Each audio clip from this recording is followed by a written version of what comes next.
Oh, AKA ne yaran zamani. Come on.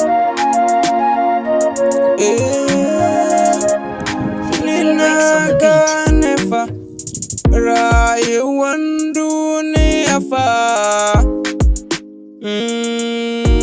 Ba komai bace ba. Ya kamata kai ma ka gane fa.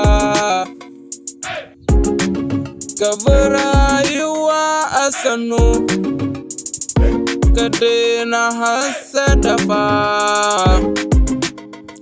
Za ka sha wahala ne in baka canza rayuwa ba. Rayuwa fa sai a hankali, komai ya lalace sai godiya. To Allah ka tsare mu. Ya kamata ku gane fa, mu daina wanga rayuwa, mu so juna mu domin Allah fa. Maka ya kan za mu ji daɗi. Rayuwa kenan fa. Rayuwar duniya nake gaya maka, ba komai bace, komai mai wucewa ne. A duniya muka iske shi, za mu bar shi a duniya.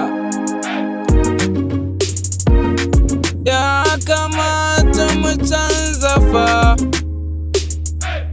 kowa ya canza tunani fa. Ka tuna akwai zuwa gaba fa. Haka ne fa. Idan ka je kiyama ya za ka ce ubangijinka? Ka zo kana ta tafka kurakurai, sai ka mutu ka ce aljanna kake so ka shiga. Ka san baya yiwuwa fa. Ya kamata ka ba Allah da manzo, ka guji abin da Allah baya so. Wannan haka yake Abdulrashid. Ya kamata mu gane gaskiya, ba abin bautawa da gaskiya sai Ubangijin talakai, shi kuma Allah mai rahama ne. Haka ne fa. Ya kamata mu canza, mu tuba, mu dawo ga sarki Allah da manzo ne.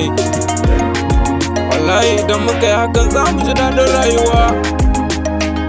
Allah ka shirye mu, shirya ta addinin musulunci.